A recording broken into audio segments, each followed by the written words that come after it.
Well, good afternoon, everybody. Here we are, our third bite for the British American Business Council. I've been a member actually for 17 years, so I highly recommend you joining the organization. So a little bit about me. I've been in the travel industry, I hate to admit, 40 years. And I'm also a major foodie. So this is a wonderful opportunity to combine, some of my interests. And actually, my son, Scott, went to South Bay Regina in Newport. So I spent a great deal of time in Newport, which I love. And so I'm going to introduce Evan Smith, who's Director, President and CEO, actually, of Discover Newport for 31 years. Well, okay. Good afternoon, everybody. It's great to be on the show this afternoon. I want to thank you for the invitation to be here. So I'm the Newport tourism guide, but I have spent a little over 40 years in tourism. Started my travel career in international tour operator, and then eventually got into some years in hotels. And then I got into destination work in 1988 in Newport, and went to Newport thinking I might be there for 3 or 4 years. I thought that was going to be the next railroad stop on my career. And here I am 31 years later, having spent the majority of my career there, working with the Convention and Visitors Bureau, which bears the name Discover Newport. I would tell you that I feel very fortunate to be an ambassador for the destination. It's been an incredible 31 years having the privilege and honor of promoting one of the great American travel destinations. And I think it's been very interesting to adapt over the last 30 some odd years, so many changes in travel. We all, of course, there's a lot of people here of, could I say, a vintage age. And some of us don't remember, well, some young people don't even remember the fax or dare I say, the telex. But I spent a lot of years of my career, obviously, before the cell phone and before the computer.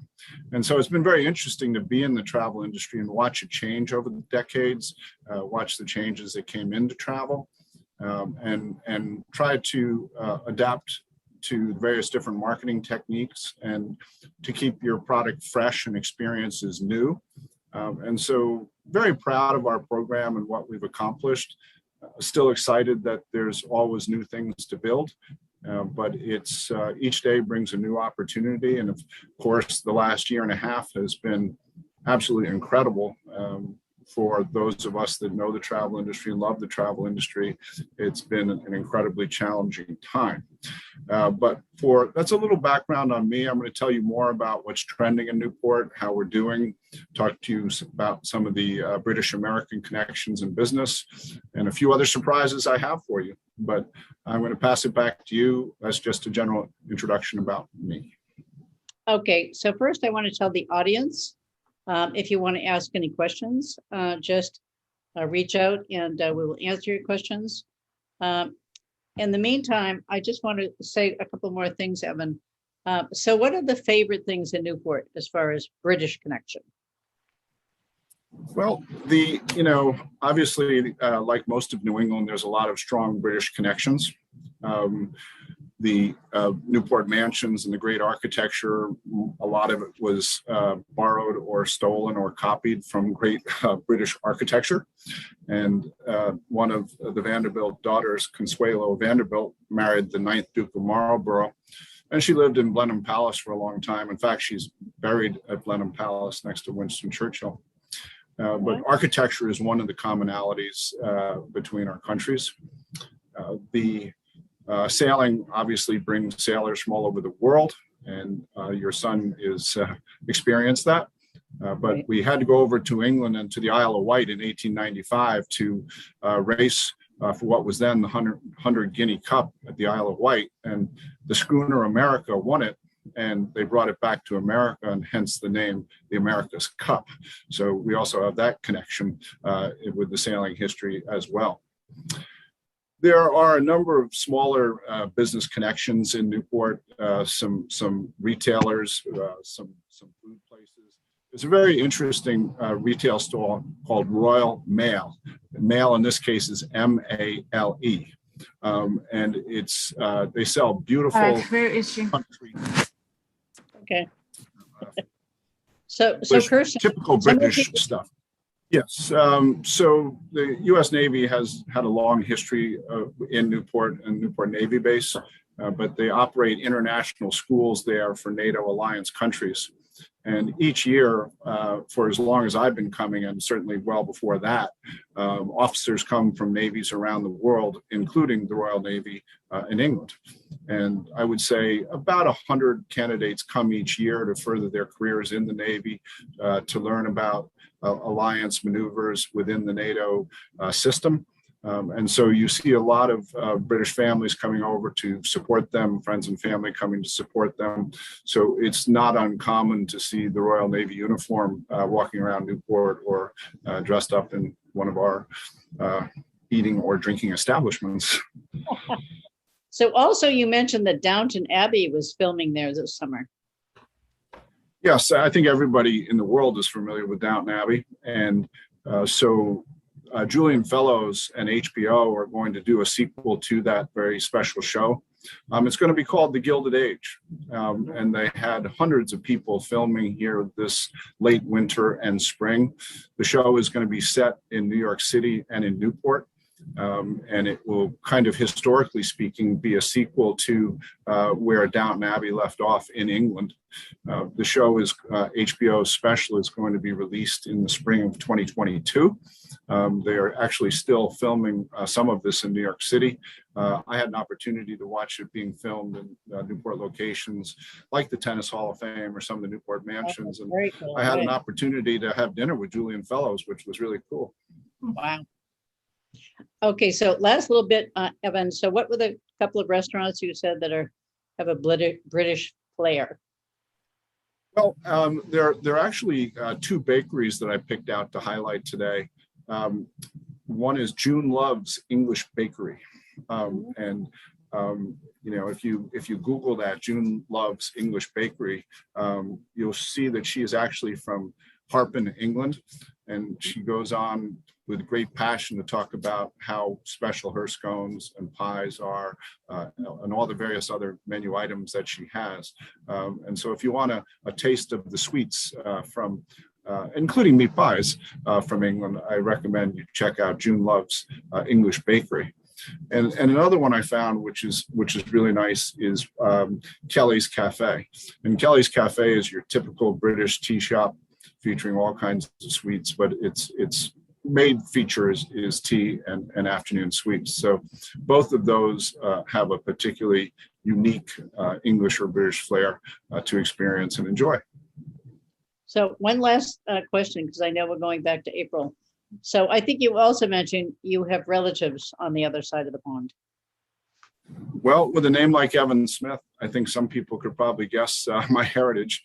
Evan being the Welsh side of that, and actually it's a story, a Jones-Smith love affair, because on the Welsh side, my ancestry comes from a little town called Talgarth, just north of the Brecon Beacon in Wales, that big park up there. And I've been there and I've seen the stones of relatives, which was very, very moving. Most of my family comes from Southern England on the Smith side.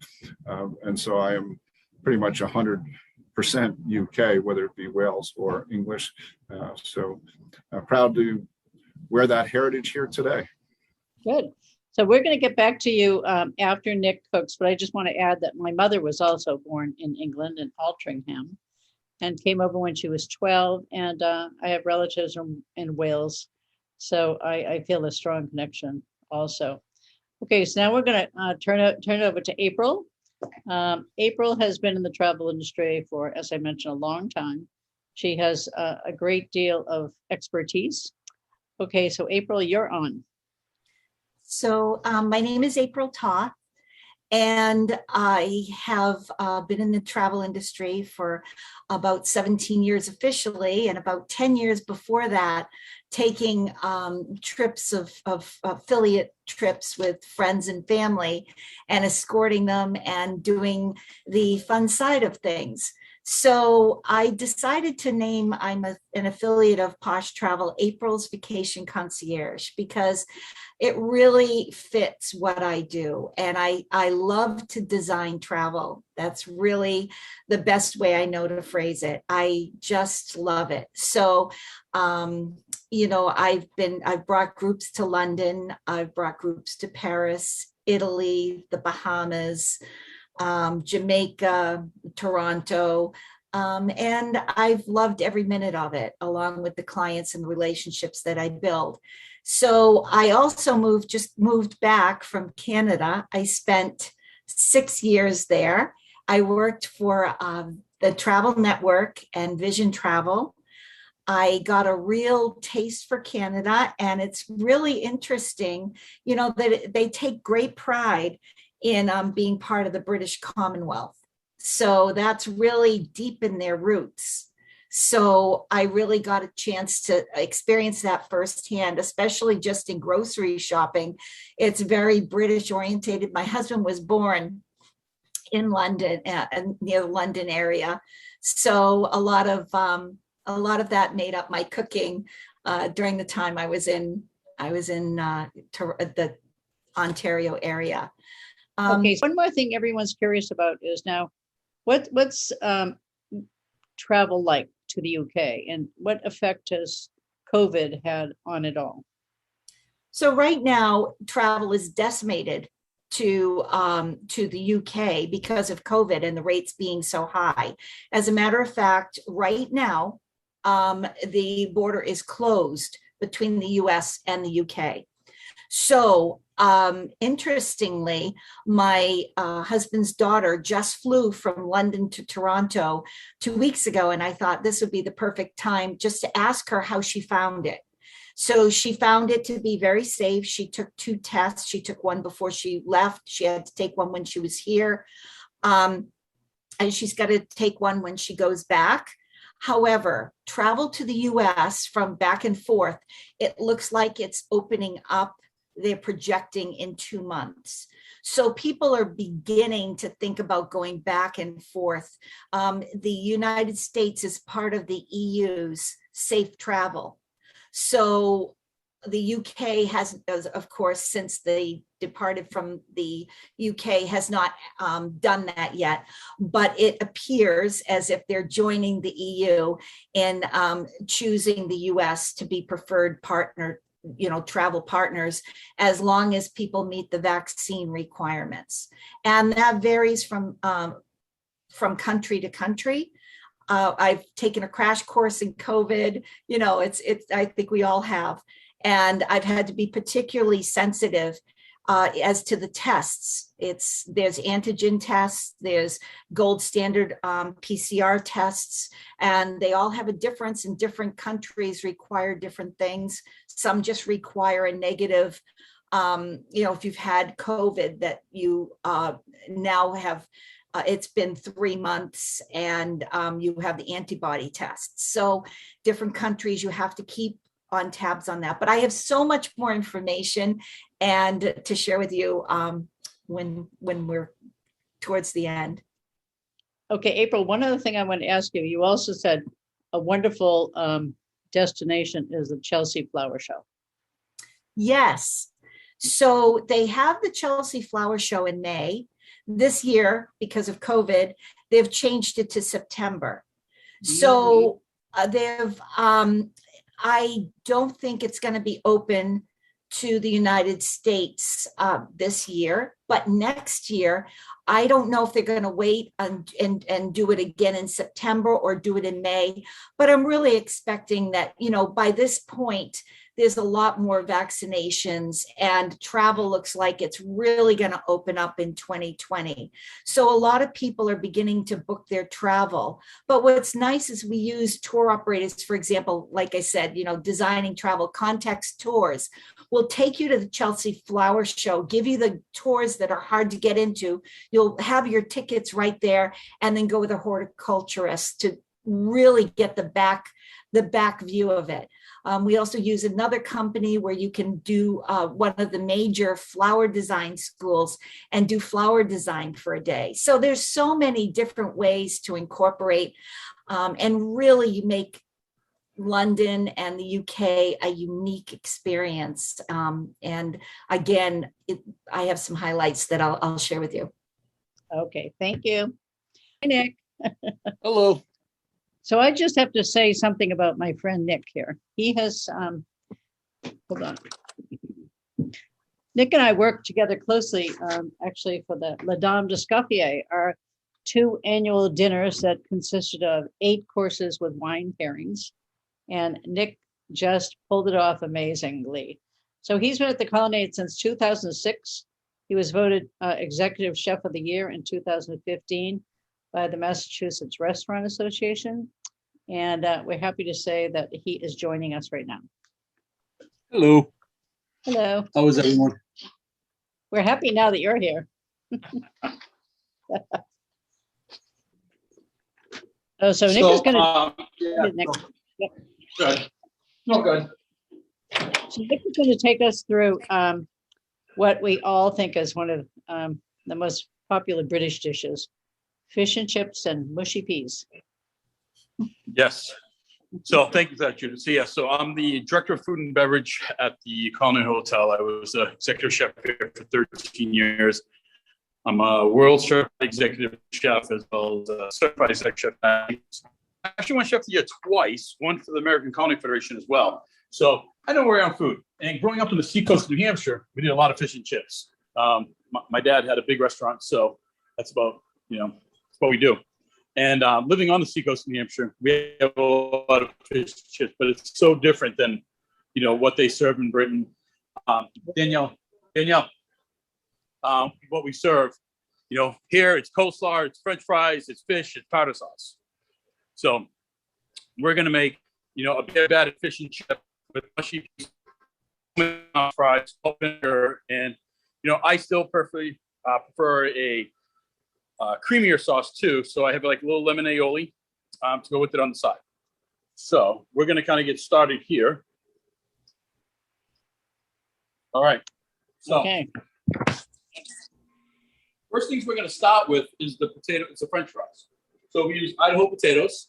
Now McDonald's that serves more French fries than anyone on this planet. It's what they serve. Anyone or Idaho potatoes. So we're going to have Idaho's here. So we're going to cut our potatoes up. You can obviously use potato peeler. You can save the skins, use them for something else. So Nick, what's special about Idaho potatoes? The starchiness in the potatoes works perfectly for frying. So these are probably the best potatoes. As simple as they are, Kenny Bunts are really good too, but simple as these potatoes are, these are the best ones. The Yukons, the Pee-wees, the fingerlings, they're a little sweeter, they're a little less starchy, it's just not good for frying. So we're going to cut this in half. You can do this one of two ways. You can fry these at a 275 degree oil until tender, or you can put them in some cold water and you can blanch them. So I'm going to take some cold water here. You always want to start all your potatoes in cold water. We have some cold water.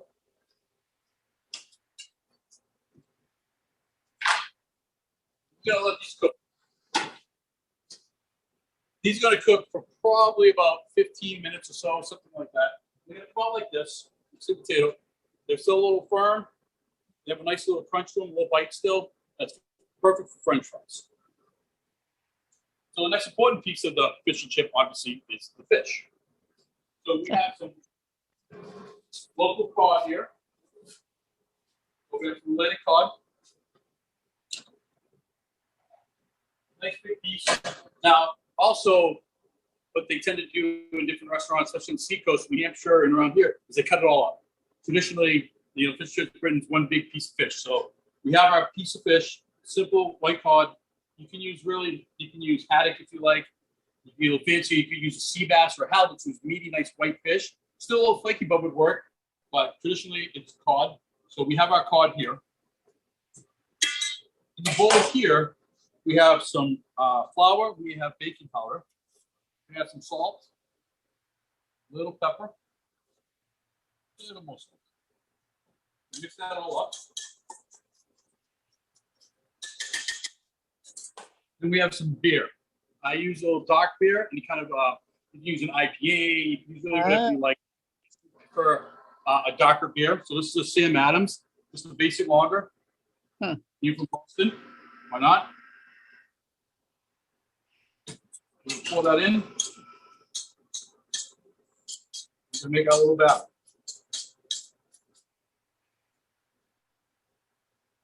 So in the batter, I have probably about a cup and a half of flour, 3 tablespoons or so of baking powder, about a teaspoon and a half of pepper, and about a tablespoon of salt.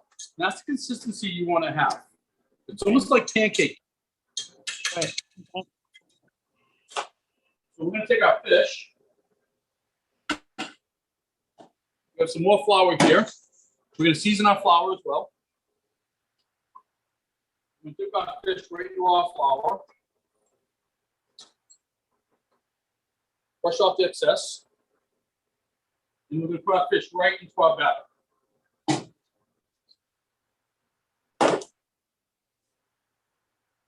You want the batter to coat the fish like so.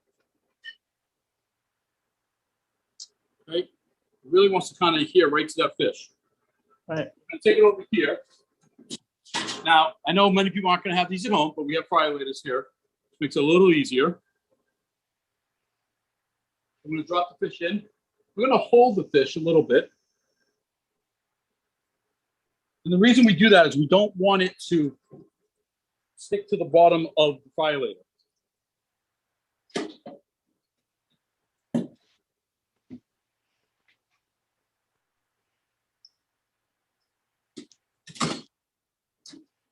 So Nick, is the temperature of the oil for the French fries the same as the fish? Yes, yes.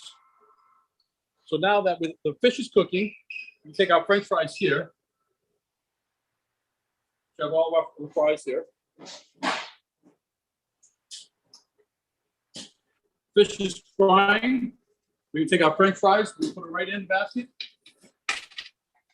So you put them in the same If you're basket? going to use oil, Oh, you have no, two different baskets. basket. Okay, So, yeah, we have 2 baskets. So if you're going to use the oil method, you do a fry at about 275 degrees or so, and you cook that about 15 minutes in oil at home. You take it out, you're going to let it cool. And then you're going to refry in the same exact way at about 375 or so. So our fish is cooking, our French fries are cooking. Thankfully, we're in a nice industrial kitchen where we have all this big equipment. So fryolators, this will cook. This will take 6 minutes or so to cook, and that's about it. Okay, for that, next we're going to do the mushy peas. So we have a little pan here. We have our peas. So heat the little pan up. We're going to add our peas. We're going to add a little bit of cream to this. I just want to get them hot. Frozen peas you want to use. You can add, if you really want, you can add a little mince or something like that to it. But we just want to get it hot. A little salt. Okay, Nick, wait a second. So the peas, they're just cooking in cream. You didn't cook them in water. Yep. Just a little cream. I'm going to emulsify it with butter, which we'll show you in a second. Okay. So I just really want to kind of get it a little bit warm. That's Yep. it. So you can see the nice hot. They're going to take them over here. Yep. Interesting. We're going to put them in our blender. Yep.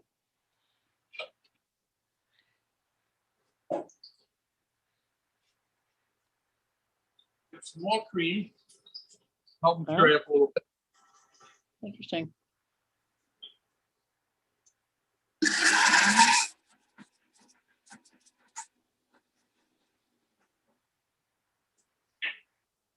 We're going to emulsify in some butter. Wow. Because who doesn't like butter? Yep. Now, I've never seen them served here with fish and chips? Is that just a British thing? More of a British thing. Yep. Here we're typically going to serve them more with fish chips with cod. I mean, with coleslaw, things like that. Right. Little we do here.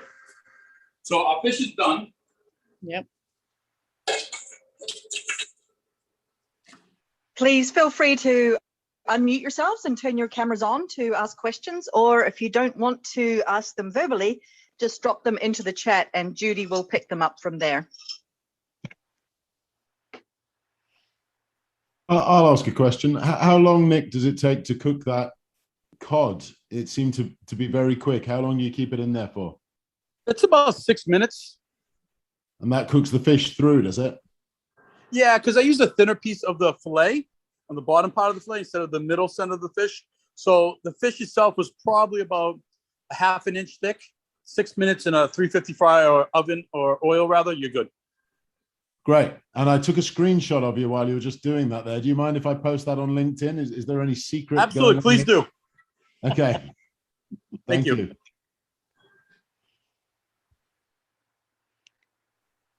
So Nick, I think the other thing is normally it's served with malt vinegar, right? Yes, we have malt vinegar as well as I like the creamy as well. So I have a lemon aioli, mayonnaise, lemon zest, lemon juice, salt and pepper, really simple. And then just fresh lemon on the side. Okay. And you can see the peas that I did. I cure them a little bit more. I like smoother peas, but you can cure them less and have more of a mushy whole pea rather than more of a creamy. I like the creaminess that goes with the fish and the French fries to go with the peas. Do you have any tips on where to get the cod from, Nick? Right. Any local fishmonger will have really good cod. I mean, we're in New England, so it's pretty easy for us. But any good local fishmonger will do well. A local supermarket. Just, here's a little trick. If you go in the supermarkets, never buy fish on Saturday or Sunday. Because it's the same fish that came in on Friday. Right. Okay, that's a good tip. Buy it on Friday, have it fresh. Nick, I have a question for you. Sorry.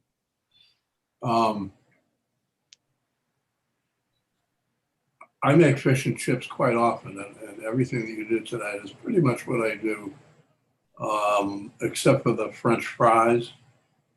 I had a recipe out of a Scotland magazine, a couple of years ago that really works nicely, and you don't even put them in. You cut the fries, you soak them in water for 10 minutes, you dry them, you coat them with oil, and you bake them at a very high temperature. And they come out perfect, really nicely done. Have you ever heard of anything like that? Have you ever tried anything like that? I mean, I've cooked potatoes, obviously, in ovens with oil and things like that for more of a roasted potato. If that works, it's healthier. Great. I love a good French fry. My favorite way to do it is actually cook it in duck fat, if we want to make it even worse for us. It's quite delicious. But any way you can get, as long as the potato is crispy and it's still flaky and fluffy in the middle, that's what makes a good French fry. You want to be able to taste potato, no matter how you cook it. You can use an air fryer. You can throw it in the oven. You can put it in a flat of oil. You can do duck fat, chicken fat. It doesn't matter. Just as long as the potato is crisp, cooked through, and that center still has a nice potatoey flavor to it. Nice. Right. And I'm interested to add one more observation, really. And being a Scottish fellow, what beer I use? The Belhaven ale, Belhaven beer, the dark Belhaven, making the batter, and it really adds a little bit more flavor to it than just a regular. Yeah, I would agree. Any really dark beer is really good. I use the Dr. Sam Adams. We're in Boston, so it's our thing down here. But any dark, good amber beer like that, you can eat a lot of that wheat and that spice and stuff like that. It's going to kind of go through the batter and go into the fish. It's perfect. If you like lighter batters, use a lighter beer. If you don't want to use beer at all, you can use soda water. It's going to do. get the Right. same results without using beer if you really want to as well.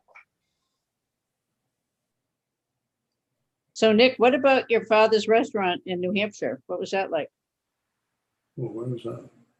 Well, my father put me to work at 11, so cooking. It was a family restaurant, fried food, saute foods, grilled food, big family Yeah. restaurant. And, that's where I started cooking, actually, 37 years ago. 17. This was a slight tangential question, but just while we're on the subject of beer, I was wondering what we can do for the best in British beer in Boston. I've found Old Speckled Hen, and I drink that quite regularly. But does anybody have any better recommendations? I honestly don't. Danielle, any good recommendations for a good British beer in Boston? Ask my chef de cuisine. She drinks more beer than I do. I'll stick to my Old Speckled Hen then. I have one. I think so. I have a recommendation, but it's I don't know anywhere else but at the Haven in Jamaica Plain that it's served. It's Jacobite Ale. It's my absolute favorite. It's a draft beer that they have there, and it's really, really nice. It's hard to put your empty glass down and not ask for another one. Jacobite Ale. In the Haven in JP. Yeah. I'll check it out. I've got a friend over in JP. That'll be a good excuse to see him. If you're getting really thirsty, there's always a Newcastle Ale that will help you out, Mhm. Yeah. try. Talk more about some of the things you enjoy about the UK. Okay, so actually, I wanted to just highlight one more thing that I meant to do before. It's a new company that's arisen because of COVID, and I just think it's genius. So what happens is you could travel anywhere in the world. It's an air ambulance service that's now offered called Kovac. And they will, if you feel yourself getting sick, they will help you get a test and then fly you right home. So I think it's making travel, it's something, not that, I mean, most of us are vaccinated. Most of us that travel are vaccinated. But in case we're nervous about that, to know that that service is out there and making it more accessible in the world we live in today, I just love that. But I think when we travel, we're all going to be talking a little bit about COVID. It's still going to be part of our factors. So I think that that's actually where customization comes in. So instead of doing things, that are big tours, you can have a small tour and have it just perfect. So some of the highlights I found that I thought the group might enjoy was, for example, the Orient Express.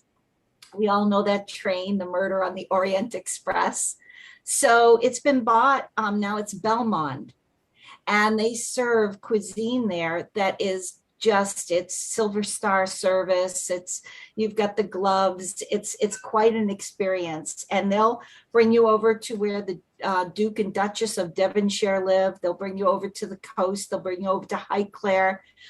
These are tours that you can do. You could do Downton Abbey and do a personalization of that. There's so many ways to enjoy travel and do the customization.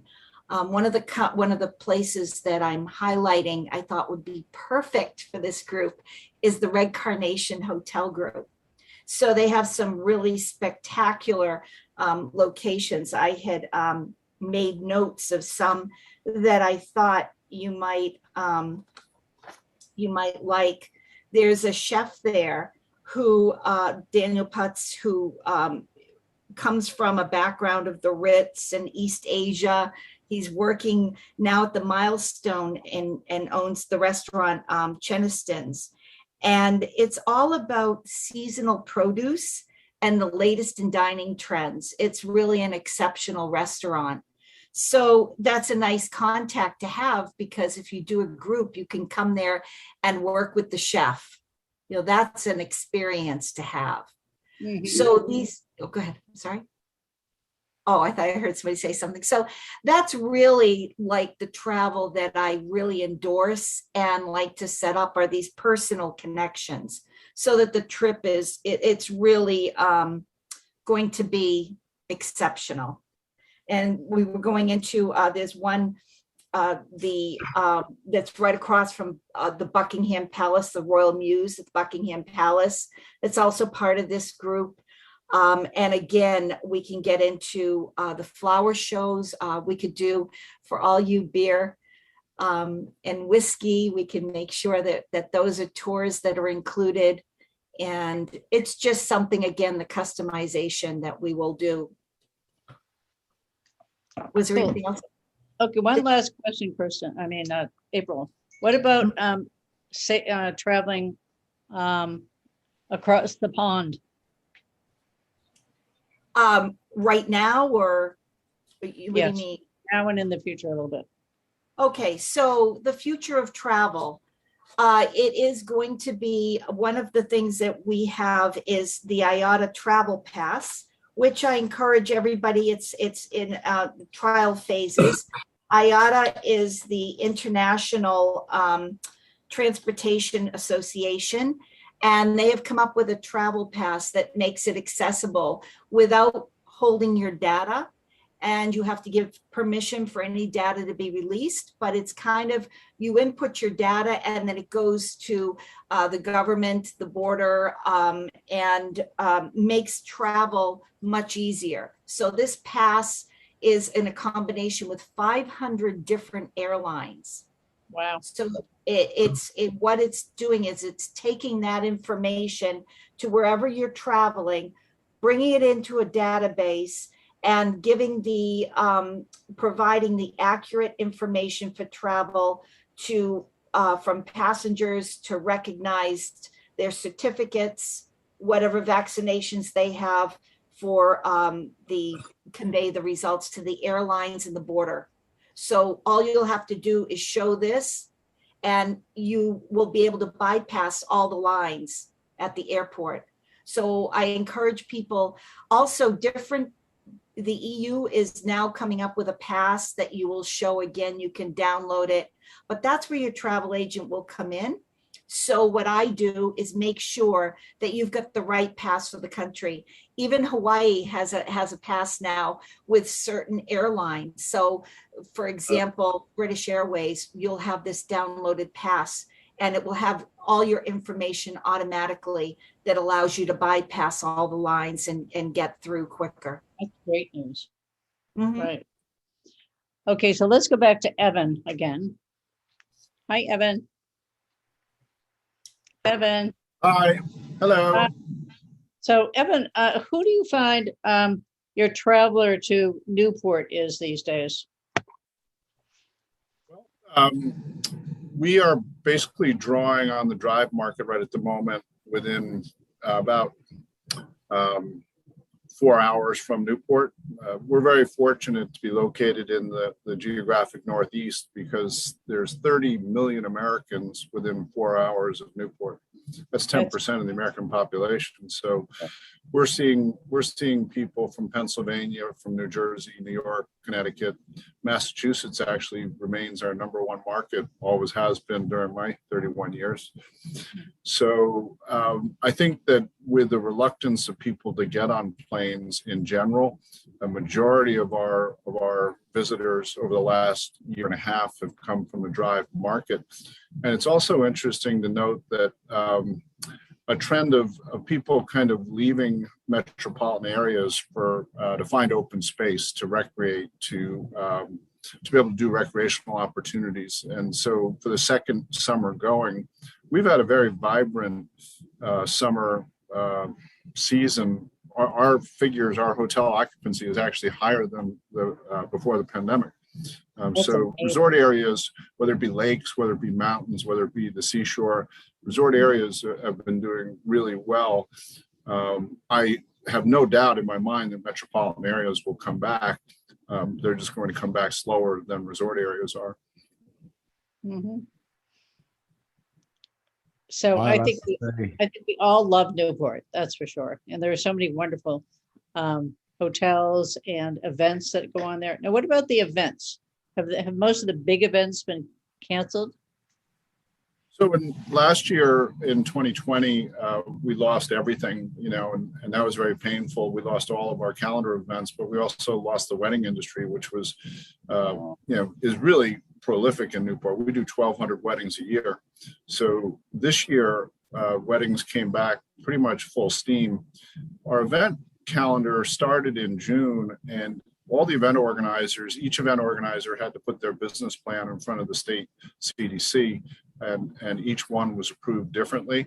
But in general, when you look at our top 20 events, let's say, most of them actually, first of all, had an event, but some of them operated at a 60%, 70%, 80%. None of them went at 100%. So it was a scaled back year. We were very fortunate that we didn't have any hot spots. We didn't have any problems in that regard. So it was nice to have the events come back in. I would say so. And what about staffing? Are you having trouble with staffing restaurants and hotels?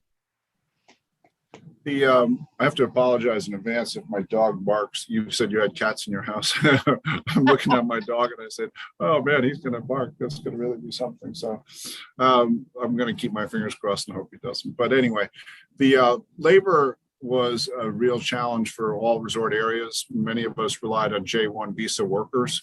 In the city of Newport, I would say our workforce is anywhere between 35 and 40% J1 workers. So there were two really contributing figures: no J1 workers, and number two, many people in the hospitality industry can make more money staying home than they could going to work because of the unemployment incentives. So it was amazing. It was astonishing to me that our industry performed as well as it did, given how short-staffed they were. Everyone's been somewhat keeping an eye on, they don't want to burn out. People are having to close a couple of days a week or maybe shut down at lunches because if they try to do too much, they're going to lose the whole ball of wax. And so a lot of them are trying to pace themselves because we still have another, busy 2 months coming up in the fall travel season. So what is Newport like at Christmas? Do you get a lot of Christmas events or hotels decorating for Christmas or anything like that?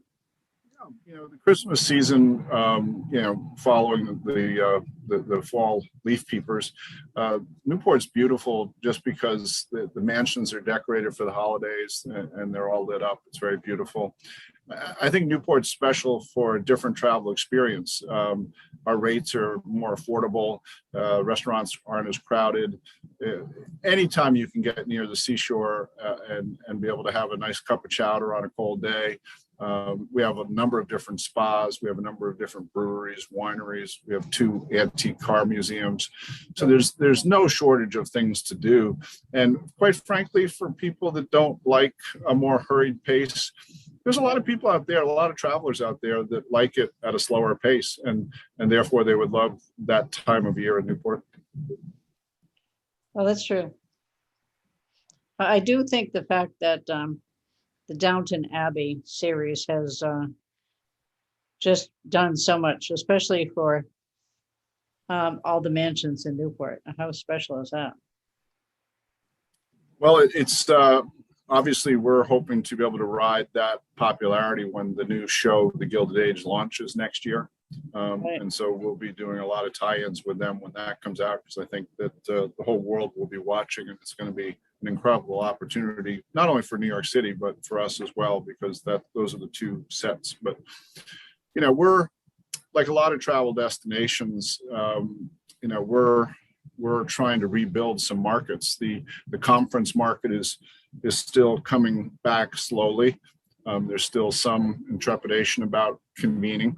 And so we're trying to work to accelerate how often conferences meet. Sadly, and April knows this better than anybody, we've lost all of our cruise ships. We normally welcome 60 cruise ships a year, and we lost all of our cruise ships.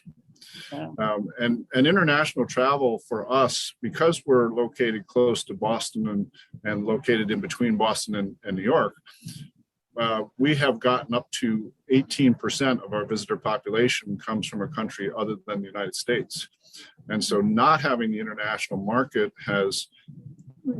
you can really feel it. When you lose 20% market share, you can feel that. So a slowdown in conferences, no cruise ships, very few bus tours right at the moment.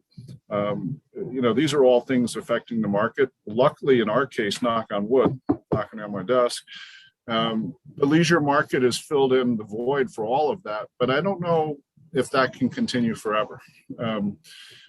I think we've been very fortunate and we're very grateful, but we've got a lot of work to do to bring back a lot of these markets. And I agree with April's observation, which is I'm optimistic about 2022. I think most of the problems we're experiencing now probably will run their course in the third and fourth quarter and peter out in the first quarter. And based on what I'm listening to and the research I'm watching, I think that the travel industry really will seriously be able to get going into recovery in the second quarter of 22 is my sense. It's good we all didn't have a crystal ball to see what was ahead for all of us. So I'm just wondering, does anybody out there have any questions now that your microphones have been unmuted? Hello there. Actually, this is Kirsten. I will jump in and ask the first question if I may. This is actually for April and Evan. Given President Biden's focus on Build Back Better and using innovation to pull ourselves back out of the pandemic, I wondered from both of your industries, what sort of things might you be stopping doing and using this as a restart, a refresh, and any innovative approaches that you might be using to bring your industries back? April, would you like to go first? Well, I think paramount for me. I know I've taken this time to, grow my connections. We, as an agency with Posh Travel, my affiliate, we have actually partnered and become part of a group. We're all part of Virtuoso. So Virtuoso is a large network of the top industry in travel. The leisure top industry, 1% in the world is Virtuoso Travel. We have connections that are incredible across the globe. So what we've done is we've actually taken this partnership and made a partnership within a partnership, an alliance, so that we are able to offer more upgrades, more amenities, free amenities, and being able to position ourselves so that when travel does go, we're in the direction of the trends and being able to really offer things that other travel agencies are not. And I really think people should, the days of Expedia, and I mean, you can book what you want, but this has brought out how badly and sorely in the industry people need personal attention. You need to be able to be reactive immediately. And I think that we are very proactive in being able to change with the circumstances and really be tuned to our customers. This is also highlighted, I just want to add one more quick thing. This has also highlighted the need that we are more of a consultant and the highlighting the need that this alliance between us and our clients is something that needs to be strong and dedicated. And because of that, we're actually doing more consulting fees now, because there's so much work that goes into travel to make sure that we can be there to offer the services. It takes quite a bit of time, and we're willing to invest our time in our clients now. And I've noticed that my relationship with my clients through this has gotten closer, and everybody's waiting for the right time to travel. But when it does, we're there to respond and do it well. Great news. Okay, any other questions out there? Yes, I have a question. Yep. Regarding Polo in Newport, I'm not sure it's in Newport, but I'm a member of the Scots Charitable Society, and we follow Scottish organizations and their activities throughout the Northeast. And several years ago, maybe 4 or 5 years ago now, I don't recall, there was a polo match between Scotland and England, and it drew a major audience. and there are other countries that compete in it. Evan, I'm not sure that's in Newport, but isn't it in that region? And what's the outlook for that if you're familiar with it? Thank you for that question, Richard. Newport Polo is alive and well.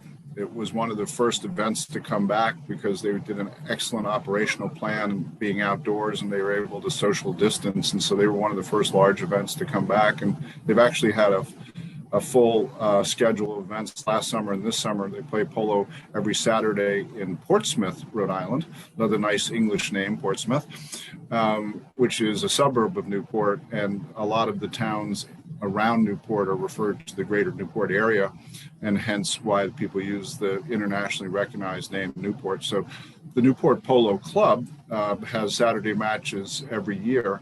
I am embarrassed to say you put me on the spot because I don't know if Scotland's on the schedule this year. I'll check it out now. I'm sure they have a website. Oh yeah, if you go to newportpolo.com, their schedule's right there. They get 6,000-7,000 people every Saturday to come out and watch polo. I know. We've missed out because we haven't acted early enough to get a spot. I know it's very popular. You know somebody here that you can call that you can always get a ticket from. So Everyone has a new that's the nice resource. thing about being in the travel industry is you can call a friend. You know. Okay. I take you up on that. So, just before we get back to Nick, I think this has been very worthwhile to get lots of information about travel in Newport. And it's challenging, really challenging times. I know for me, I lost my job with the U.S. Virgin Islands when they had 2 hurricanes, and they haven't hired me back. So what's happening out there in the travel world is lots of travel agencies closed. People are working from home. And so it's a totally different world now. And so thank goodness for people like April who knows what she's doing, and she's always available. Okay, let's see if we can go back to Nick. Judy, you know what, I'd like to comment on what you just said, which is consumer confidence. And, you know, it's interesting as you look nationally or internationally, there is a consumer confidence index, but there's also kind of the consumer confidence index in travel. And I, for one, even at the height of COVID, I'm the type of person who would have traveled anywhere, anytime. Give me a plane ticket, I'm gone. I mean, I would always travel safely. I always travel things, but COVID never stopped me from traveling.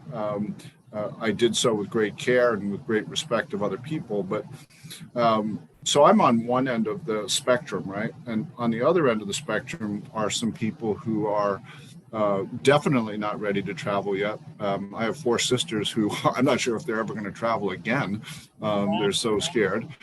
But there's, as we look at that scale, there's you know, each month that goes by, there's a larger percentage of people whose confidence in traveling is coming back.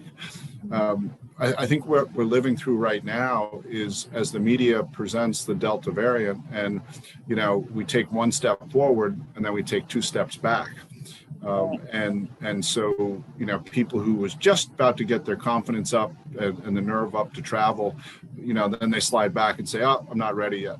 But I think the point I wanted to make here is that I think one of the most important things that the travel industry can do, regardless of whether you're lodging, attraction, shopping, dining, recreation, whatever your sector is, I think that the concept, and I'd be interested in April's take on this, I think the concept of offering a full refund is very important, because a lot of people will not step up and book travel if they fear that they're going to lose revenue. So I think one of the smartest action steps certain members of the travel industry took was to go out there and market and say, look, book, and if you can't travel for whatever reason, you know, you get a full refund. To me, that's critical at this time to assure that confidence in travel. April, I don't know if you agree or not. Yeah, a lot of that, some of it is out of our hands as agents, and it depends on the supplier. What this has done for us is to really make sure that we're aligning ourselves with reactive suppliers that will support the client as well as the agent, so that plans can either be altered for a future time or they can get that full refund. I know for me personally, I had clients that were traveling to the Mediterranean, and the cruise was canceled. Well, the cruise line automatically wanted to give them a future cruise credit. And I was like, no, they want a refund. So I was on their side. And again, because of my alliances, and we were able to get them full refunds. But I know my compadres in the industry have been very proactive in working for that. What ends up happening, though, from a travel agent standpoint, is we're more than willing to do this. But this means that realistically, we need to be compensated for that time that we're spending, which can be hours and hours. For me, it was 7 hours on one call. So, there has to be the fees that we're doing, but I got their money back when they wouldn't have gotten it back. So we're worth it, And so what we're telling people is we know you trust us, and we want to do whatever we can to do whatever compensation works best for you, and make sure My that sense is that a lot of travelers would be glad to cover your fee because you are on their team. Do you know what I'm saying? And so you're fighting to get that refund. So if you've got to, in the case of specialized tour travel like you're doing, paying your cost to ensure that you're getting the larger 90% back, I think is a very transparent and very logical ask, if you will. But some of these tours obviously are measured in the thousands and sometimes tens of thousands of dollars.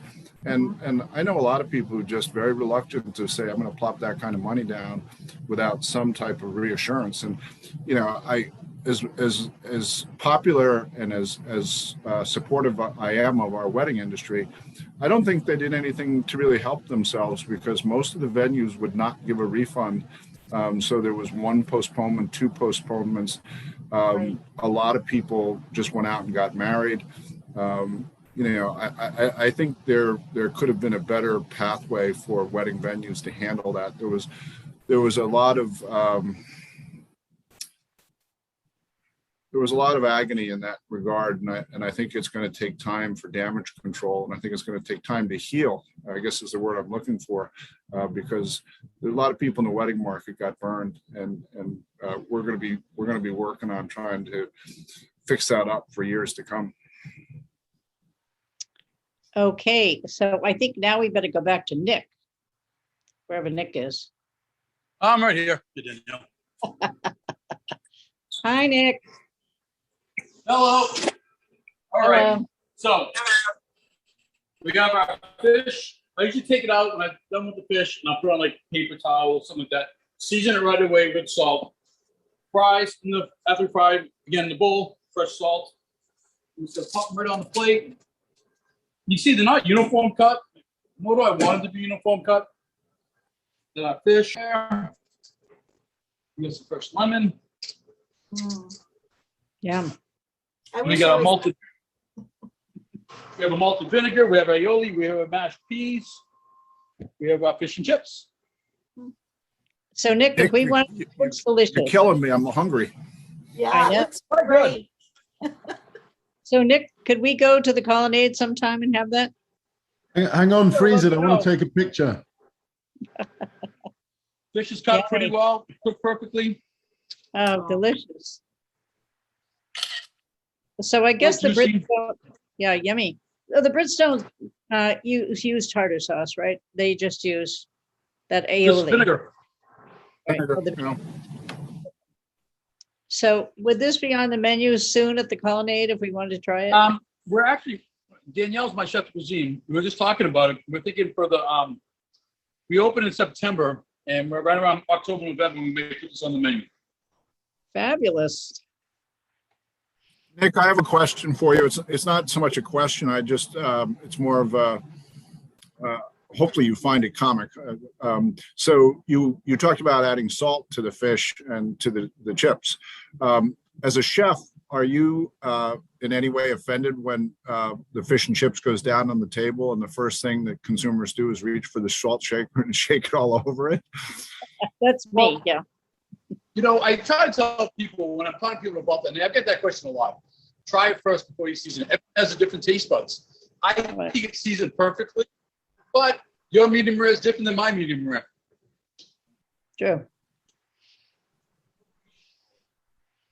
So Nick was one of our first participants, the first bite, and he did a wonderful job preparing beef Wellington. And so it got rave reviews. So I suggest if you really enjoy what Nick is doing, then we have him back another time and give us some suggestions of what British favorites you'd like for him to prepare. Absolutely. Mark. I'm here. Okay, Mark. So just share that you were in Newport recently. Quick advert for what I'm passionate about. It's something called real tennis. Does anybody know what real tennis is, or court tennis? It's the it's the predecessor game to lawn tennis. So the tennis that you know with a net across a piece of grass was predecessed by, or was there was a predecessor game that was an indoor game where you used to be able to bounce the ball off walls. Anyway, there's a court here in Boston just opposite the Colonnade Hotel, and there's also a court in Newport on the back side of the Tennis Hall of Fame. And so I went down there this weekend to play a game of real tennis in the Newport Hall of Fame, and then we had dinner in a very busy Sky Bar on top of the Clark Cookhouse afterwards. It was a beautiful day, beautiful event, and Newport was pumping. I really enjoyed it. Yeah, it's a stunning place for sure. So we're excited that Davis Cup tennis is coming to Newport. It's going to be New Zealand versus South Korea, mid-September. So we're going to welcome back grass court tennis action in mid-September, which is going to be fun. That's huge. Okay, so let's go back to Nick here. Nick, are you still here? Yep. Okay, so Nick, I'm just curious, how long did you cook the fish for? About 6 minutes. 6 minutes, okay. And I noticed with the potatoes, so you don't double fry them. Well, you can double fry them. So these ones I boiled, right? And I cooked to al dente. Oh, you're Nice kidding? creamy inside, good crunch. Then cool them Really? down, and then I just fried them. No You can do it kidding. either way. Yep. Yeah, I've never heard that. That's very interesting. Yeah. Yeah, at home it might be easier to boil them first and then fry them. That way, the oil smells in the house, and you get a bunch of different temperatures. And you get nothing to do with it. Boil it Right. first, fry it, you're done. I've never heard of that. That's good to know. So what are some of the things you like to cook, Nick, for the next British bite? Oh, I don't know. Kelly, we don't cook British bites. Yeah, I don't know. I'll have to put some thought into that. I'll take suggestions. Do you bake? Can you do us a Bakewell tart? I can do a tart. I bake. So Nick, it might be fun to do some British desserts, Okay, yeah, we can play with that. Sure. right? Yeah. So most likely we're going to convene again in a couple of months. I think this is one of the most fun things that I'm a major foodie, unfortunately. Unfortunately, because I love to eat and I love good food. So I also belong to the La Dame d'Escoffier. So that's another one of my major interests. So anybody else have any questions?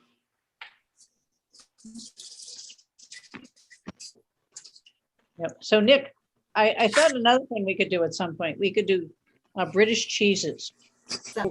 Cheese is one of those things that I think chefs get really creative with, and it's fabulous to see how cheese is introduced in so many different levels, and it's just exciting to see the whole culinary world diversifying, taking it up a notch. And there's obviously what chef did today, and we're so blessed in New England with all the seafood that we have. but just all the various different regional cuisines that we have. And Right. for me, cheese is consumed daily because right after I get off the Zoom, I'm going for the cheese and crackers and probably a cold beer. So That's me too, yeah. all going to be kind of, if you see my hand go off screen, this is a soda, but this is going to soon become a beer. So your dog is not there, not giving treats to your dog or anything? He took off. I think the cheese came out downstairs, and so I think he's going to work my wife for the cheese. That's great. So Kirsten, do you have anything you want to add here? Just a brilliant session. Thanks, everybody. Also want to highlight our sponsor for this evening, which is Stop and Shop Supermarkets. In our first one of these events, we had on Gordon, who is the Scottish president and CEO of Stop and Shop, and he continues to sponsor these programs. So please do stop and shop there.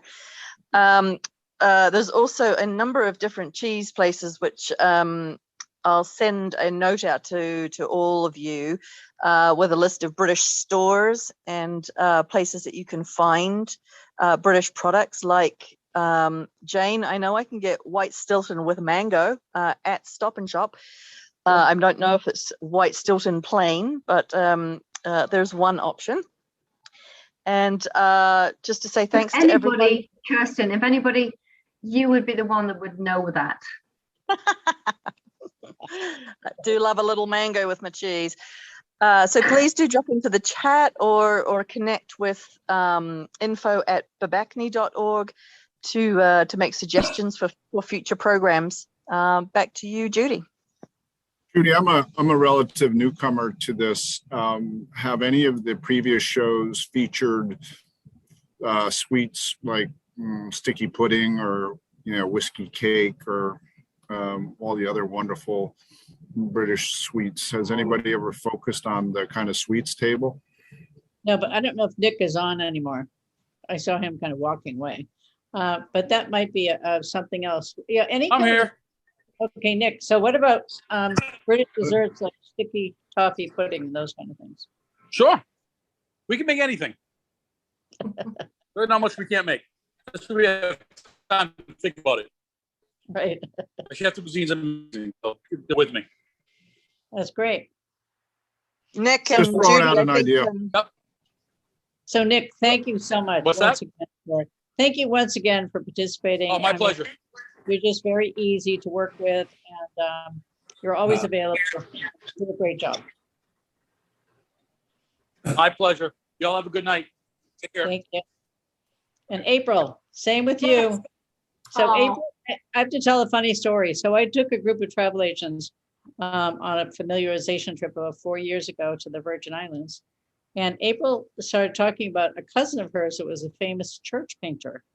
And I said, really, my cousin was a famous. So guess what? We found out we were cousins while we were traveling. Yeah, so she's been over to my uncle's house in Sudbury, and we've gotten together.